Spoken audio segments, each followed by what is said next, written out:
Congress party మోసపు వాగ్దానాలని, Congress party దుర్మార్గాలని తిప్పికొట్టి Maharashtra గొప్పగా అభివృద్ధి చెందాలంటే, సురక్షితంగా సుభిక్షంగా ఉండాలంటే భారతీయ జనతా పార్టీ నాయకత్వంలోనే సాధ్యమని చెప్పి భావించి, మాట ఇస్తే కట్టుబడే పార్టీ అని, అమలు చేసే పార్టీ అని చెప్పి భావించి గొప్ప మెజార్టీతో గెలిపించిన మహారాష్ట్ర ప్రజానికానికి తెలంగాణ, పక్కకే ఉన్న తెలంగాణ వాళ్ళకు అభినందన తెలియజేస్తూ ఉంది. హిమాచల్ ప్రదేశ్లో హామీలు ఇచ్చి చివరికి జీతాలు కూడా ఇవ్వలేని పరిస్థితుల్లో రాష్ట్రం అంతా కూడా దివాలా తీయించి, గొప్పగా ఎదుగుతున్న కర్ణాటక రాష్ట్రంలో అనేక రకాల అలవికాని హామీలు ఇచ్చి మోసం చేసి ఇవాళ చివరికి కర్ణాటకను కూడా భ్రష్టు పట్టించి బుచ్చమెత్తుకునే స్థాయికి తెచ్చి ఇవాళ తెలంగాణ రాష్ట్రంలో 400 పైచలకు పనులు చేస్తా అని చెప్పి 6 గ్యారంటీల పేరిట 66 హామీల పేరిట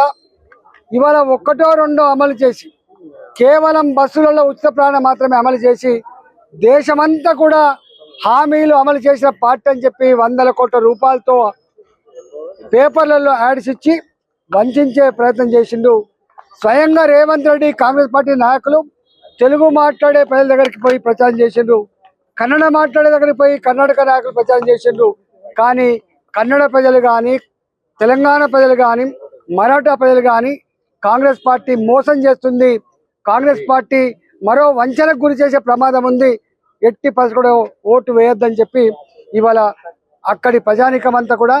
తెలంగాణలో, కర్ణాటకలో, హిమాచల్ ప్రదేశ్లో మోసగించింది చాలు, ఇక మీ మోసం చెల్లదని చెప్పి మహారాష్ట్ర ప్రజానికమంతా కూడా తన చైతన్యాన్ని, లౌక్యాన్ని చాటించి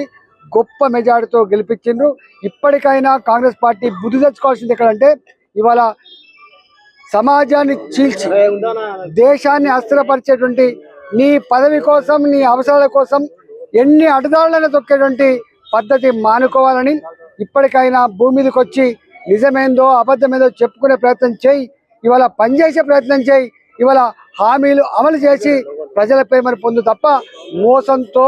దగాతో ఎక్కువ రోజులు నడపలేమని చెప్పి గుణపాఠం తీసుకోమని చెప్పి కాంగ్రెస్ పార్టీ హెచ్చరిస్తా ఉన్నాం. రాబోయే కాలంలో తప్పకుండా ఈ దేశంలో